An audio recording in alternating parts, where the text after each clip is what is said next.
So Bo, how many repairs did you run today? Did you break the Seven, 20 mark? 17. It's crazy. Oh, And from how long was your day to run those 17? I actually did 9 hours again today, 17. Okay. Didn't have a day this week less than 15, which was really strange, but I am a tech short, so I think I better get used to it.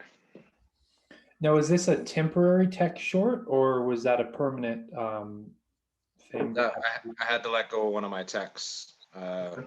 about a month ago, but we were still in the slow season. It's definitely picking back up, so I got to get my ass moving on getting another tech.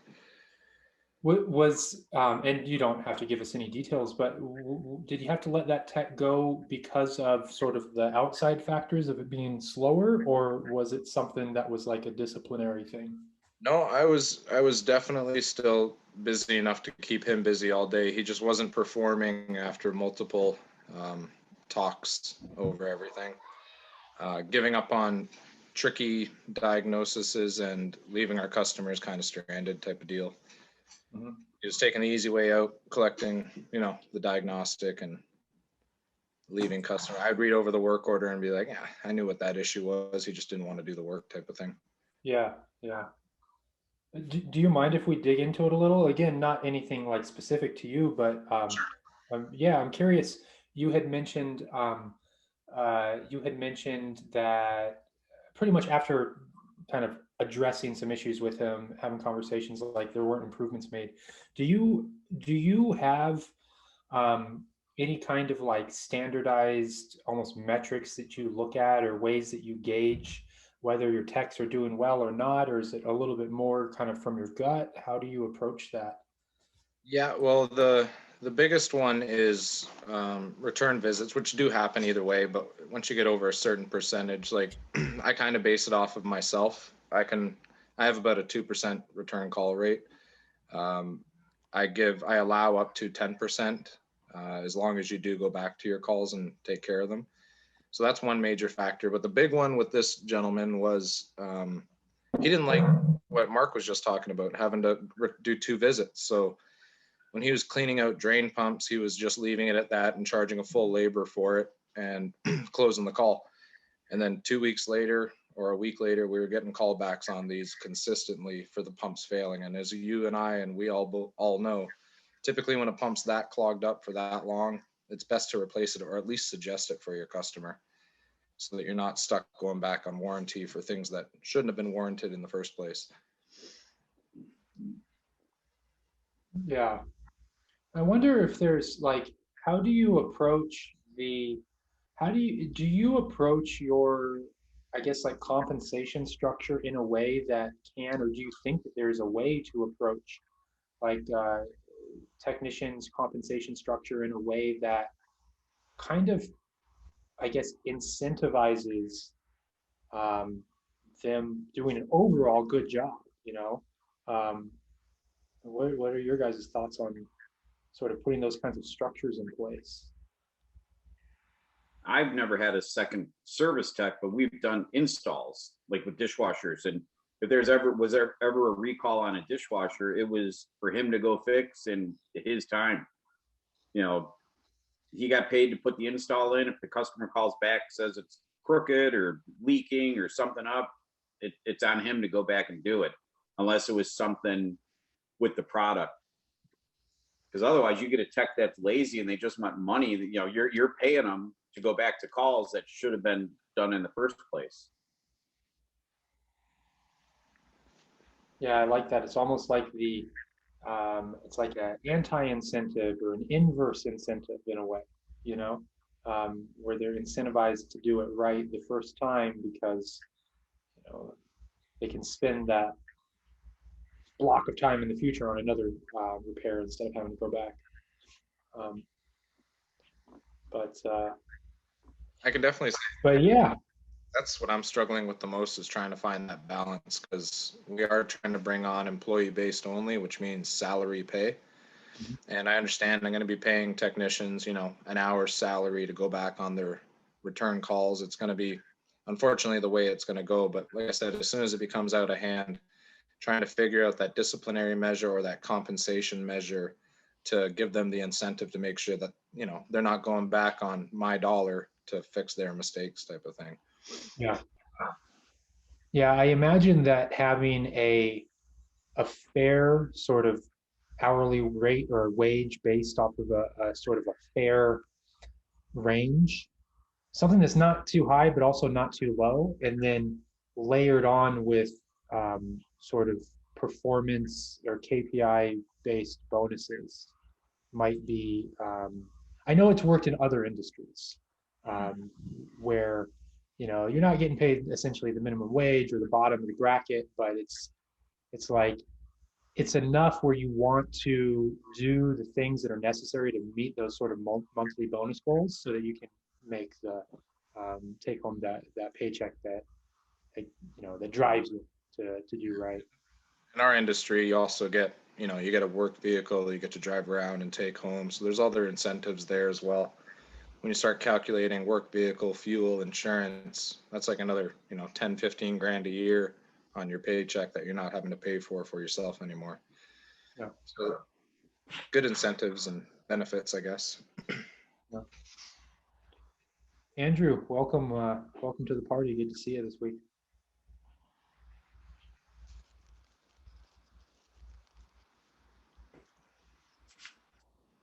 You Sure if I'm going to come through very well or not, but thank you for welcoming me.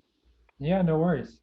Um, Depending on your reception, and if you're busy, we were just talking about when you came in. We were talking about so Bo was dealing with a situation where he had to let a technician go. There was some quality control issues, some um, essentially it sounded to me like some laziness issues, and the conversation started going into certain structures that can sort of inherently incentivize and really funnel good performance and satisfaction out of technicians.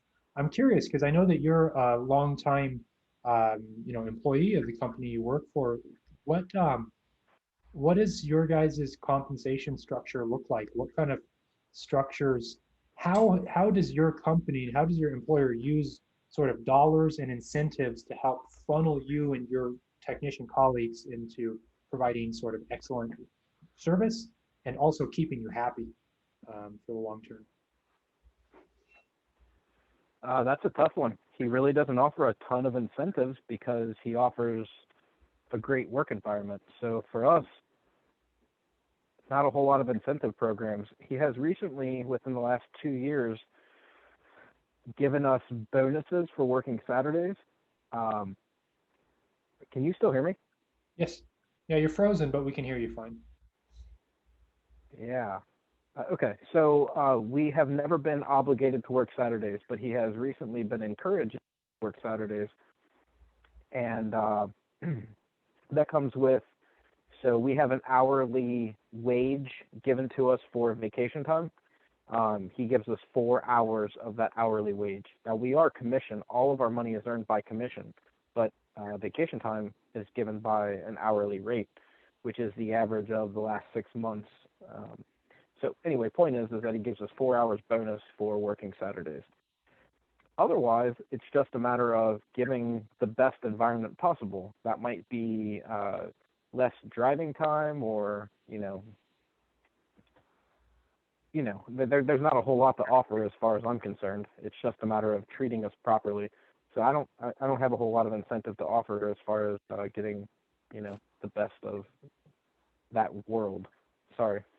Sure. And I mean, yeah, I guess in the traditional sense of incentives, you might not be talking about that. But when I'm referring to incentives, I'm also considering what you're talking about. It's having a favorable work environment is an incentive to work for that company. What are some of the other things like, it sounds like you get good, convenient routes set for you. It sounded like you're referring to. What are some of the other things that make it a nice work environment? You're muted. Yeah, we got you muted somehow. So a boss that backs you up is probably the best thing that you can have as far as a company goes. a boss that knows that if an accident happens, it's probably an accident, or um, I, I, I don't even know. So I've got one example of a technician who was struggling on the road. Can you still hear me? Perfectly. Okay. So we had a technician that was struggling on the road, and he told the boss. They tried to do things to help him, and he wasn't enjoying his life on the road. So they've switched his position now to be a parts guy, and our previous parts guy is now being trained to be a new technician. That was an awesome switch. It was a very classy move. He didn't say, "See ya," you're not cutting it, goodbye. Instead, it was, "Let me do what I can. We like you as a guy." So he gave him a different opportunity, and it worked out for him. He gives us the ability to buy tools without tax repercussions. So at the end of the year, when we know that there's a bonus coming to us for Christmas, a Christmas bonus, he gives us the ability to buy tools, which means we don't have tax burden for that bonus, which is pretty cool. I don't tend to buy a whole lot of tools at that time because I'd rather have it for Christmas. We get our vans. He pays the insurance for the van. He pays fuel. Obviously, he does all the standard things. But I would say that the best thing that I can say about my boss is that he is a good person to us as individuals. He takes our side when the customer complains. He doesn't throw us under the bus and say, "Oh, that was clearly our fault." It was, "Hey, let's work with the customer because our technician is doing his best." So when stuff happens, he's got our back. Cool. It's not every day, but it happens. Everybody has a moment of weakness. So It sounds great. like he's trying to create like almost like a familial environment, like a work family, which It used to be that way. I would say wholeheartedly 5 years ago it was all about work family. Now he has become a boss. He does have some times of repercussion. It's not like it's all, every day is honky dory. Now he tells us, "Hey, there were, such and such amount of insurance claims. We need to resolve that. There are complaints about this. We need to resolve that. I've given you booties, wear them. You have moving blankets, put them down." It's not, he has finally turned to laying down some law, but it's all law that I would expect anyway. There's nothing that's ever hurt my feelings. But yeah, it's generally what I would call mentor, mentee, but not so much father-son. You know what I mean? yeah, which I think is probably a good balance. I mean, I feel like I'm talking a lot. no, you're good. No, you're good. Um, but yeah, no, thanks for sharing. I think that provides a nice little, maybe a well-rounded perspective on what we were talking about before you had come in, Andrew. Um, so yeah, I mean, let's workshop. Let's try to work off of each other. Let's workshop some stuff. Anybody feel free to just throw something out that maybe you've been challenged with or you want to pick other people's brains with, and let's just see how things go. All right. I've got something. Is anybody getting to a point where they feel like it hasn't been 2020 crazy slammed busy? 13 months, we were just nonstop. And finally, we're getting to a point where it feels like it's normal, if you will. It's still in the same way. Yes.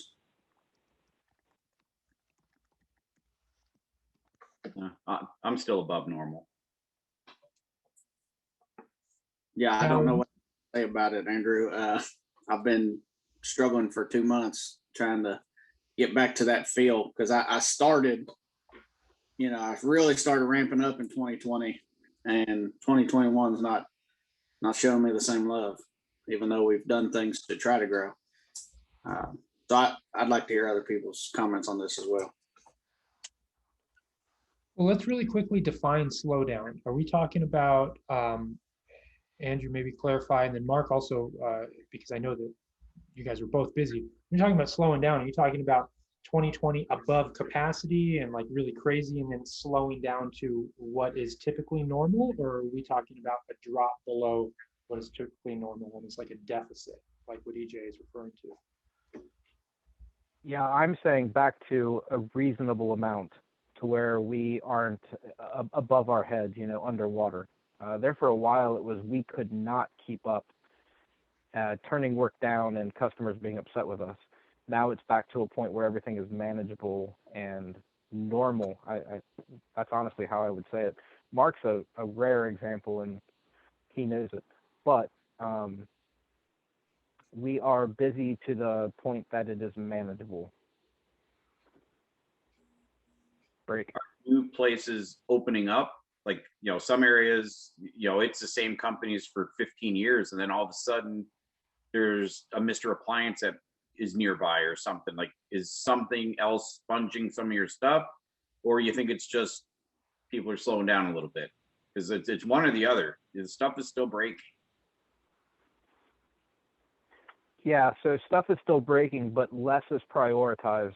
Over 2020, I felt like it was a lot of people prioritized the small things that they would have put off.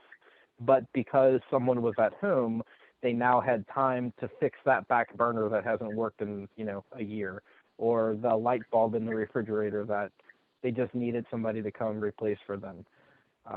All those, what I would consider non-priority calls, were up front. They wanted us there now.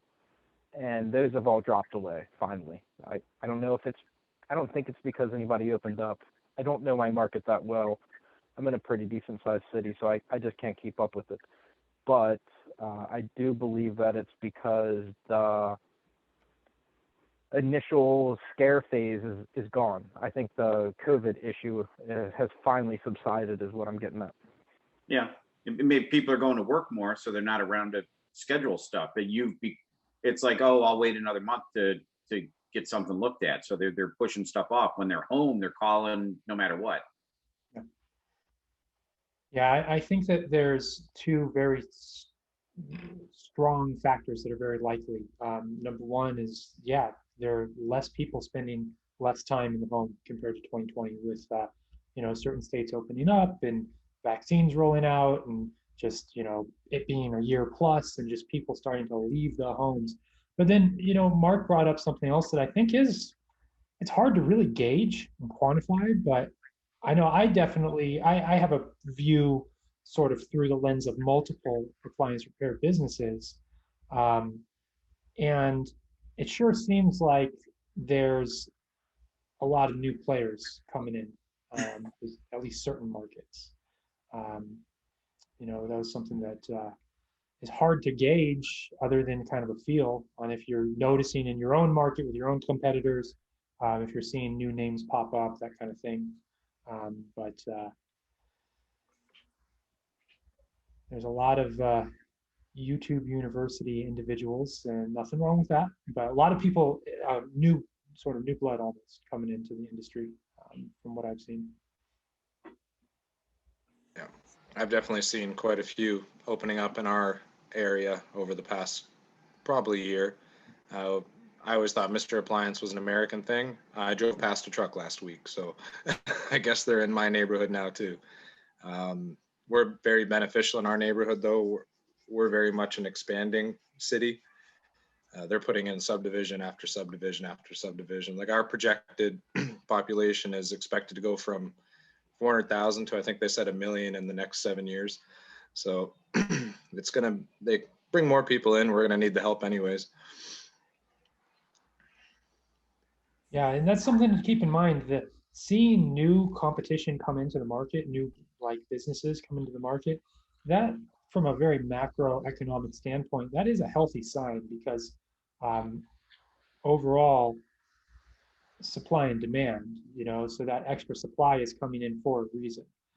Otherwise, they're not going to last so long, and that does apply to everybody in the market. So it's kind of, we were touching on this last week, not so much about racing to the bottom with competitors, but just making sure that you're looking for ways to provide service that is, added value compared to other competitors, or, that you're offering something different or something more than just any other person that's able to provide the same service in your area.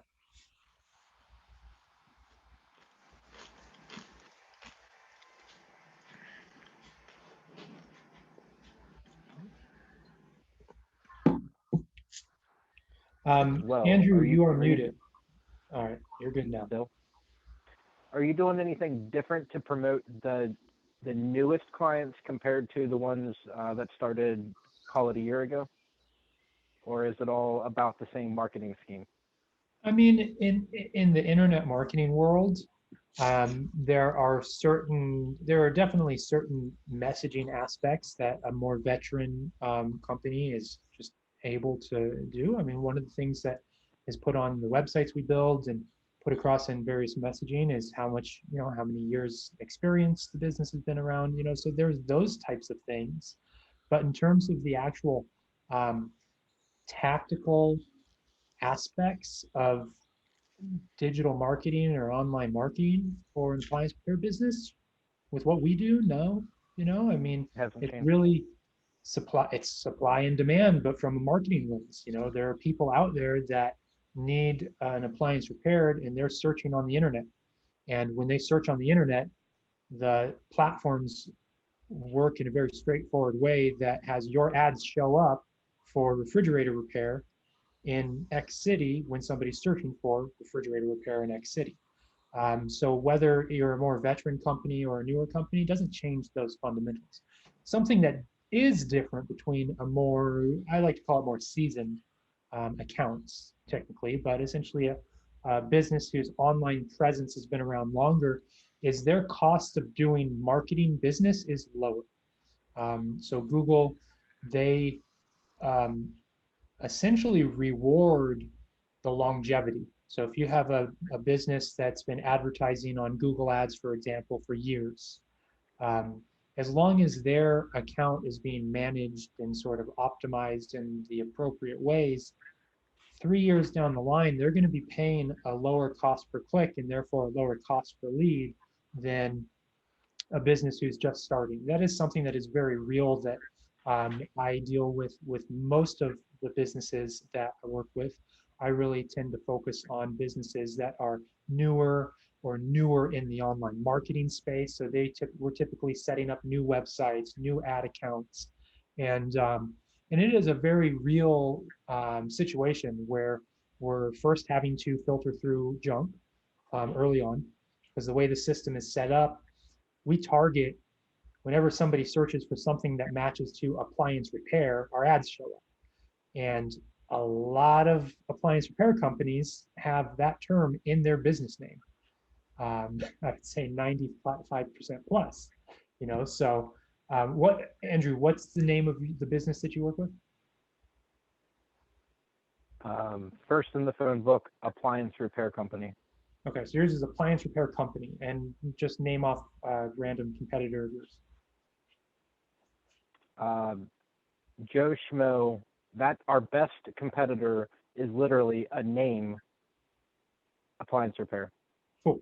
So somebody types in, so we're advertising Google Ads for Appliance Repair Company.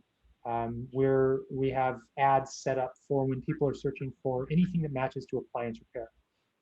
Typically, it's going to be appliance repair near me, appliance repair service, best appliance repair company, appliance repair in a city, that kind of thing.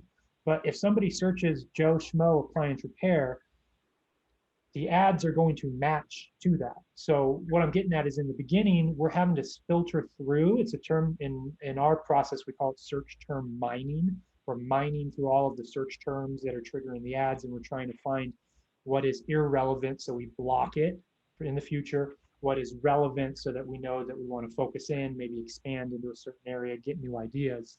So coming back to your question on what are some of the differences between a more junior business and a more seasoned or veteran business, there is that, you know, there are those sorts of things that we call seasoning. We call it seasoning in a calendar, seasoning a campaign.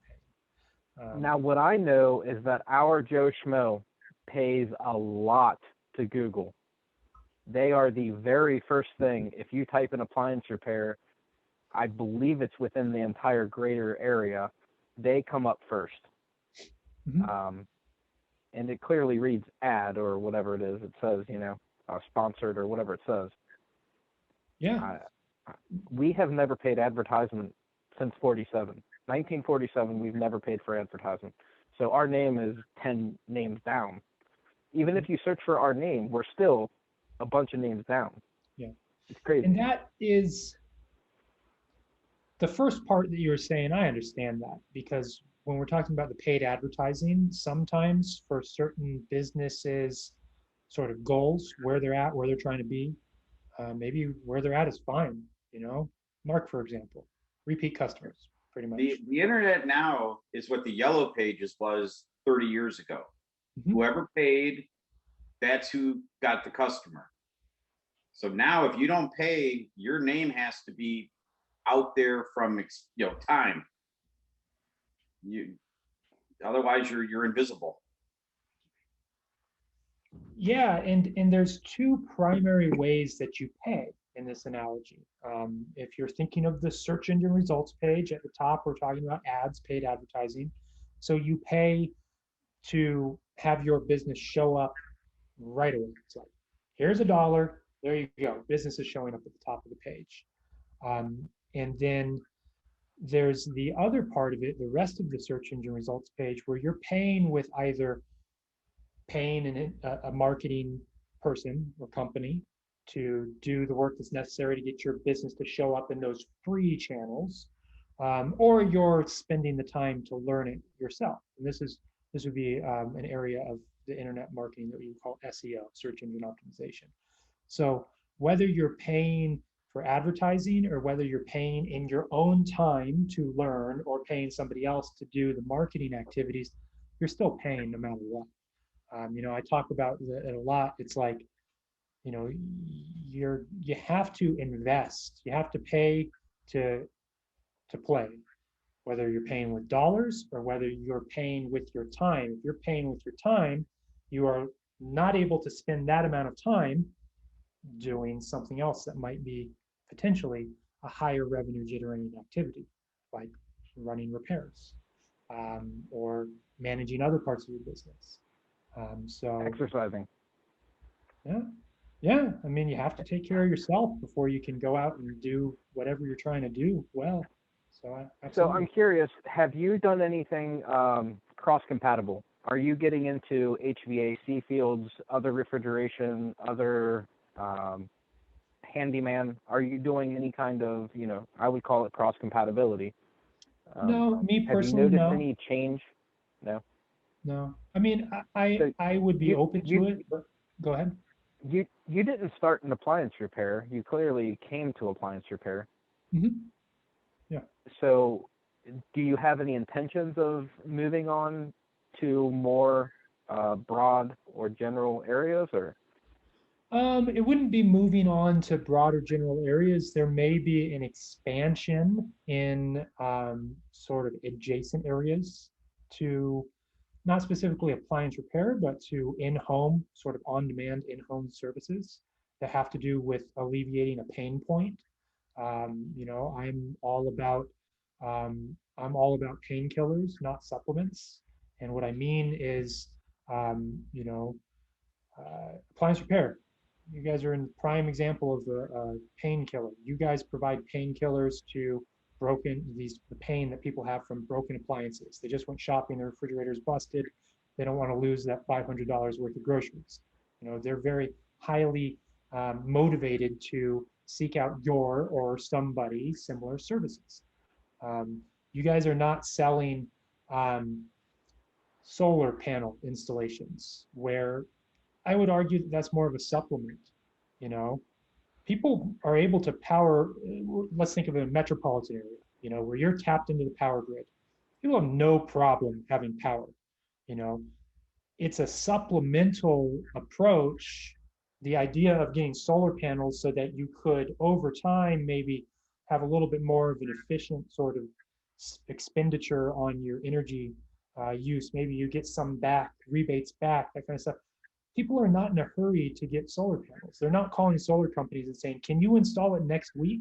It's more along the lines of, hey, I'm thinking about getting solar panels in the next 3 to 5 years. Can you give me some info? And that the path to purchase there is so much longer, and there's such a lower level or a different level of intent and motivation. Um, I don't know where Andrew went, so Ask the question and disappear. There he is. No, I'm listening. I know that you are all about creating convenience, which is, I would say, out of necessity, not out of joy, right? Or not out of leisure. And I think that's your point that you're making. But there are a lot of necessities out there. There are plenty of things that people need. That's why I was asking that question. Yeah. I was hoping that you had some kind of example of, yeah, I work for an HVAC company also, and they're slammed also. That's what I was shooting for, was examples of other companies that you also work with that are equally as busy or more so. That's what I was curious of. Yeah, no, not at the moment. In the future, there may be some expansion into similar industries, but I can tell you it does vary by market for all of you appliance repair businesses. And you have to look HVAC. at the different qualities of those markets. Like for example, EJ. EJ's in correct me if I'm wrong, EJ, but I want to say that you're in a more rural area, and you have a good what Yeah. 45 plus minute drive to get into the closest. Would Lexington be considered a metropolitan area or just like smaller city? Yeah, I don't know Metropolitan. Yeah, I'd say that. It's 30 to 45 minutes, depending on what part of Lexington. Lexington has 300 to 350,000. Everything else in between there, all the other 6 counties I do, might be 100, 120,000 total. But it takes a little bit to get to each of them. Oh, I bet you're bigger than 500,000. I mean, you've got a college in your city, so I bet you're pushing 1 million greater. Well, Lexington is the one with a few colleges, and it's only 300 something thousand. And I don't do Moorhead. I've tried. Maybe that's population by fact, but when it comes to actual people there, I mean, a lot of those kids aren't going to claim residence in those areas, right? So Yeah, there's a lot more people than. Yeah, I think there's two primary factors to looking at a market and kind of understanding, I guess, how different it may be from a different market. And I would say number one is population density. And then the other one is just culture.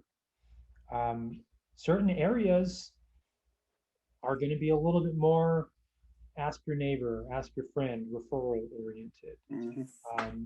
Other areas, this is that more highly dense population, they're calling, they're pulling up Google, they're looking at the top 5 that show up and they're calling from the top down, and they're talking to your business, and halfway through the call they're calling you a different business name, and maybe they call you back later and it's a different one because it's just they're just like on the phone with people. They don't even know who they're talking to really until they get something scheduled, and then they still might get confused because different culture, different culture that tends to coincide with population density and part of the country, what area you're in.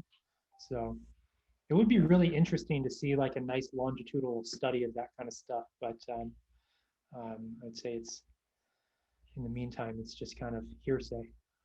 Yeah,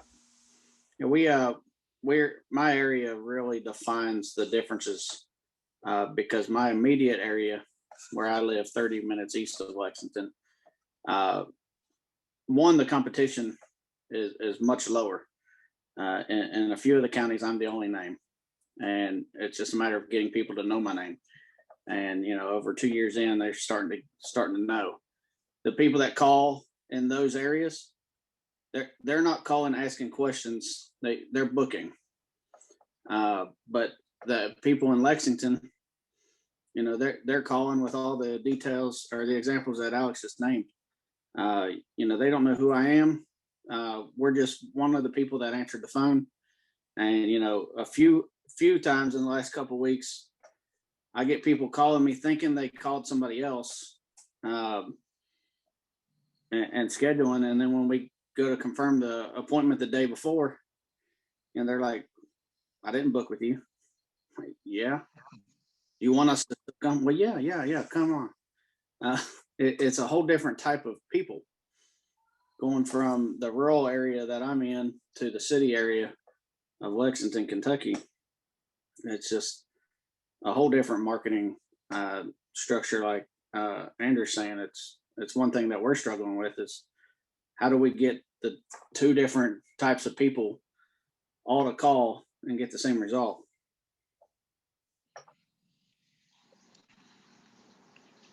Over. Yeah, I would say a good amount of if-then sort of structures in your call, sort of scripting and whatnot.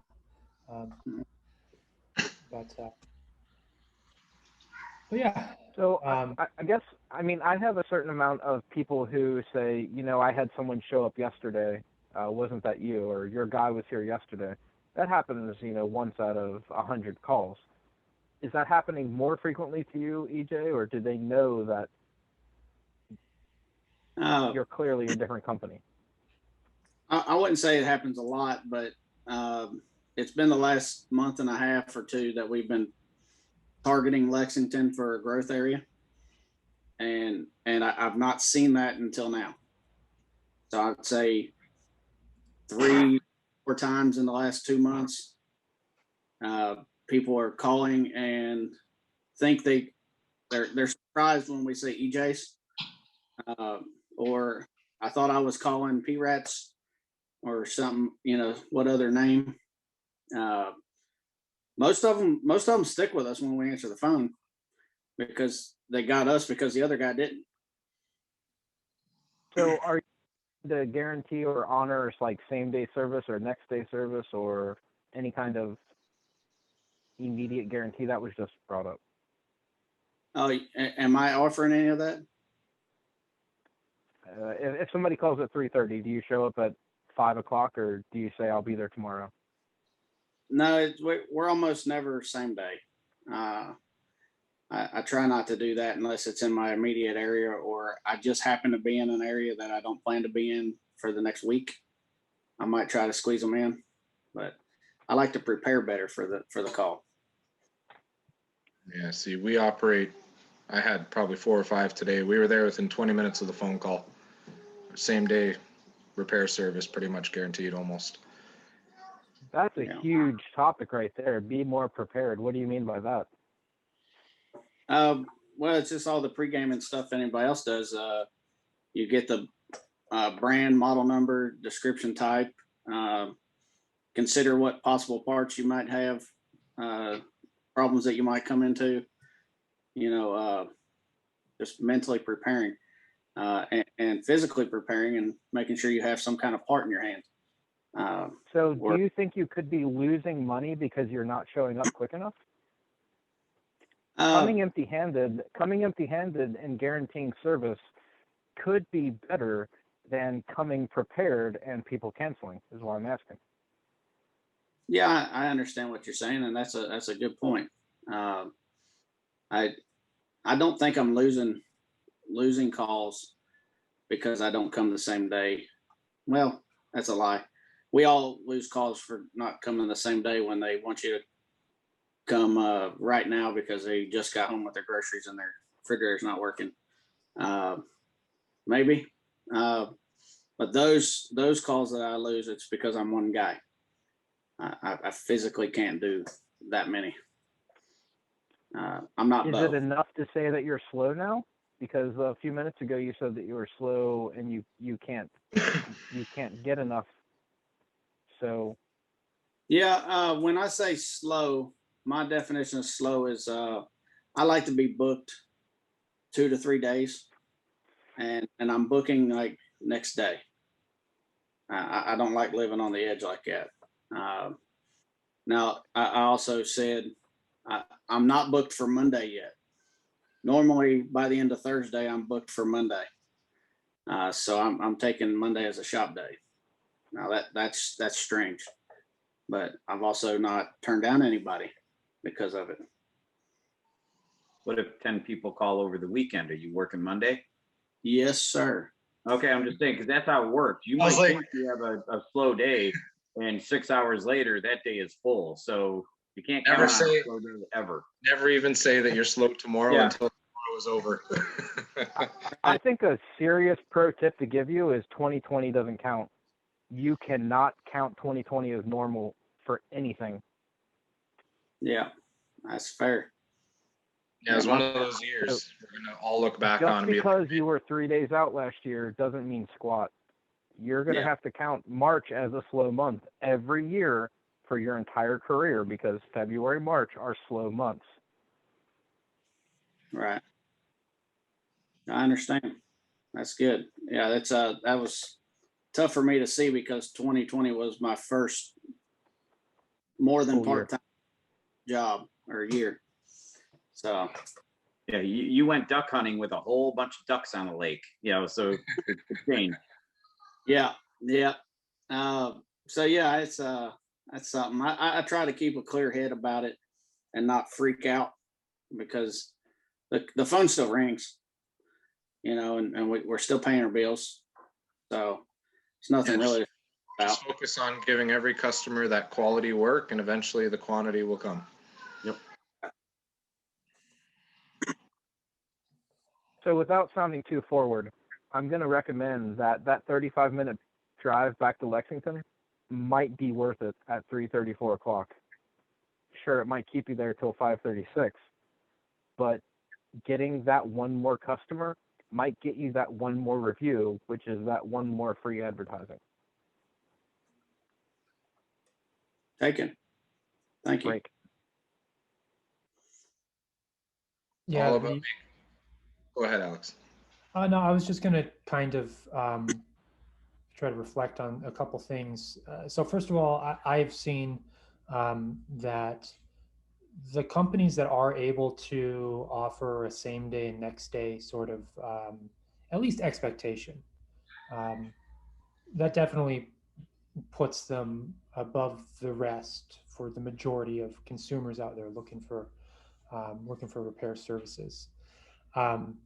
And also, again, I mean, not to sound like a broken record, I feel like I touch on this almost every week, but just kind of put yourself in their shoes, think through what they're viewing as the valuable thing, and what are they making their decisions on. And again, this is definitely stated from the not so much the rural areas, more of that high population and the type of area where they're calling to see. They want to know. I guess what I'm getting at is one of their decision-making factors is how fast can the company get out. I see a lot of the decision to go with one company or the other based on how soon they're able to provide that service call. And is that right for every business? No, not at all. But it's definitely something to kind of consider. Like the comparison earlier, it's like, is the consumer, because they're not a customer yet, they're determining whether they're going to book. Is the consumer really thinking about whether that job is going to get done on the first time versus needing to order a part? Or are they really thinking about who can get out here tomorrow versus the end of the week? Not saying that one is not more important than the other, but it's like, what's on the forefront of their mind? Take that into consideration to get your foot in the door, and then you have the opportunity to set their expectations around parts availability, whether there might be ordering, what that might look like. But if you're able to get out there to diagnose sooner, I feel like that really gives companies a leg up. Yeah, go ahead, Mark. I see it as like a part of the growing chain. When you're small and you're establishing your customer base, you have the opportunity to jump on those calls quicker and outperform the competition. As time goes by, you might not be able to jump on them as quick, but now they know you and they trust you, so they're willing to wait a couple days. So it is a growing process. So at first, if you're ever, growing this business, you jump on those fresh ones. But then once you're going, like I'm telling people with ice makers, can you wait till next week? I'm super busy doing washers and dryers and whatnot. And most people, if you explain to them why you're pushing them off a little, they'll understand. If you can't live with an ice maker, life goes on, but you got to prioritize a little. But, like I said, if you have time to jump on them quicker, that's how you'll grow faster. Yeah. For free. That's a really good point. That's a really good point. The And one being thing prepared isn't always the most important thing. Sometimes it is getting your foot in the door is the most important thing. That's where my point was going. Yeah. I think that's where Mark's point's going too, and he's actually a good reference for EJ, by the way. You're almost talking like doing a flyover. If you jump in and they need a bake element, you don't have it in the truck, you're still getting the model number. You can still give them a pretty kick-ass price and make money and just get back there the next day or two with the element. If you call them and say, oh, I can't get there for 2 or 3 days with with a down oven, they might call the competition. So just getting there and, a quick flyover sometimes saves you, the hassle. We call it setting the hook. Yeah.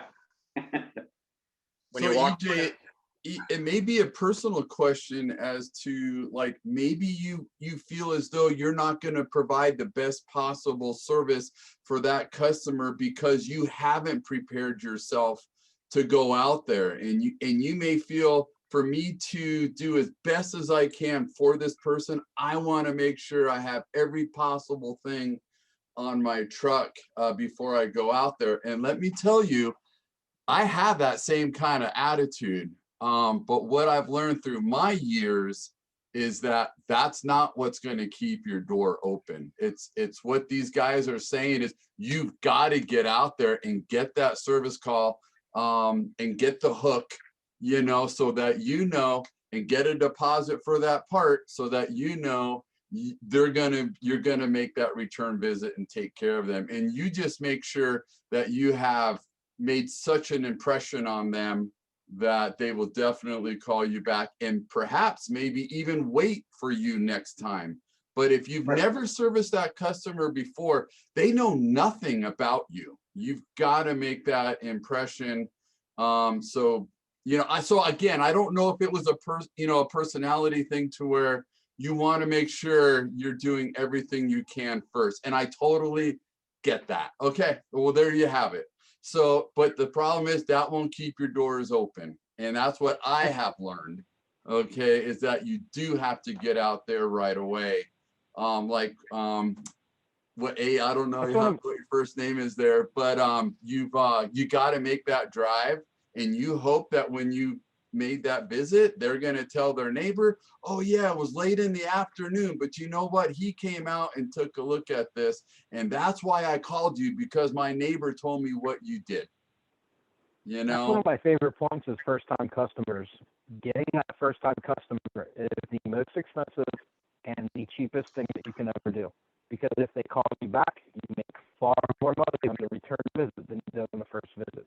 Maybe you lose a couple of bucks on the first visit, but on the second visit, bet your bottom dollar, that second call that they make to you because there's something else broke, you're going to make more money on it. And that's where the advertising charges decrease. That's where your company grows. Getting the first-time customer on the hook, as it would refer to, is so important. Yeah. So I'm taking all of this, and I don't want to sound like I'm not taking it. I'm truly taking the advice, and I'm going to look into this. But to let out the mind frame, David's hit a lot of it. But the other place that my brain is when I do get booked, sometimes it's because of all of my return trips. Those trips are taking up spots that other paying customers could have, that I could have finished on one shot and been done. And maybe I'm thinking too much about that too. But it's like, I don't want to miss a new customer because I'm so overloaded with return trips. So how do you balance that? Is just an honest question. My hope for that is to train someone to be like a worker bee, and at first put parts in that I already diagnosed. That's my goal, because that's the same thing I'm doing. I had a day today where 6 of my calls were going back with parts, and then I had 6 people call that I didn't have time for, and they're in for tomorrow and Saturday and Monday. So I think getting somebody trained enough to install parts, if you're busy, it kind of gets them hands-on. You've already been there and warned them that you're going to have your newbie coming out. And if there's a problem, I was already there and know what to expect. So that's my goal, is to get a second person to maybe finish what I got going. That's a good idea. Yeah, other than that, it is stressful as fuck. It's fuck, but Yeah, there's no perfect answer to that question. I mean, honestly, you can't do it all. So but the when only you're thing slow, yeah, like if, for example, like if I get 20 parts in, I'm not scheduling 8 of them the next day. We're always gonna leave room for new calls. So as you guys know, I've had a hell of a week. Most days I'm scheduling maybe 6 or 7 repairs, and I'm leaving the rest of the day open for new calls. And by the end of the day, we're doing 15, 16, 17 calls. Next day, I'll schedule the other 4 or other 7 or 8 repairs, and I'll just keep it going that way until I've never caught up, but it keeps the system going pretty well. You got to leave the room where you get that new call in and it's a refrigerator down that you can be there in an hour. You know what I mean? So you finish up your repair, you get over there because it's a fridge, it's priority, diagnose the unit, and then continue on your schedule. I don't operate this way, but I knew a guy who always scheduled new calls in the morning and then schedule all his cleanup work in the afternoon. Because the cleanup work, those people want their stuff fixed for when you go back out.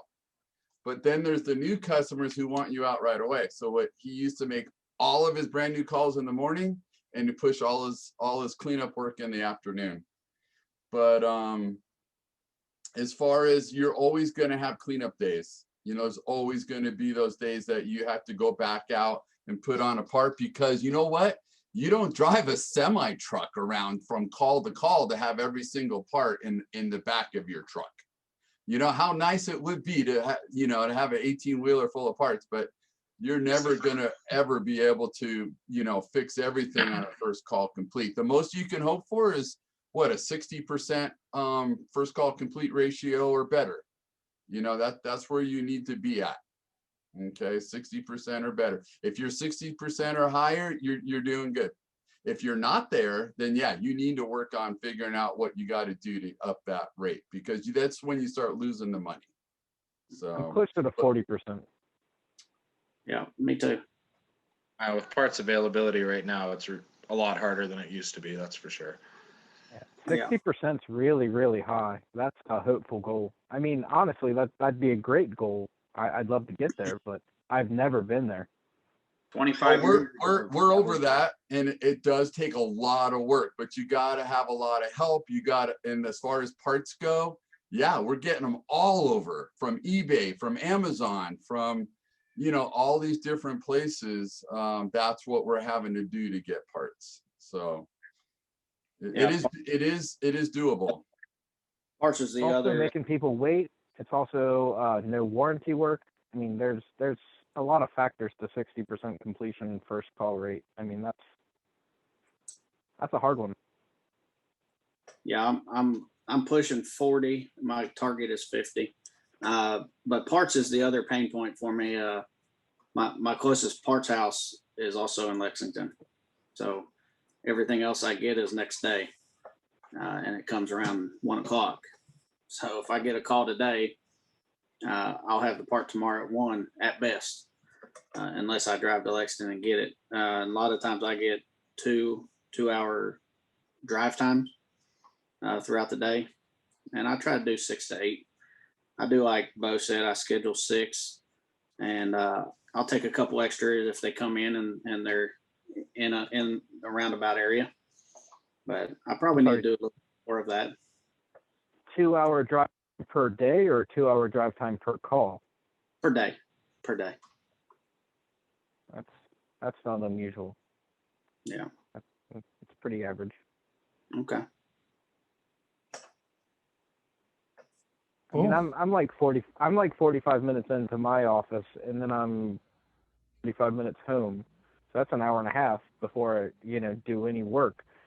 And I probably have 2 hours, give or take, for the average day. 120 miles per day, give or take. So, I mean, that could be 4 hours a day in drive time, not making a dime. Fair enough. But at least you're not paying for the gas. Exactly. Break. No, this has been a good one. A little slow in the beginning, but I feel like we warmed up to a bit of a lively conversation. Um, yeah, thank you guys. I will I'll have the recording uploaded for those that want to watch back or people that are going to watch the replay up within a week. And same day, same time next week, we will be back for next week's roundtable.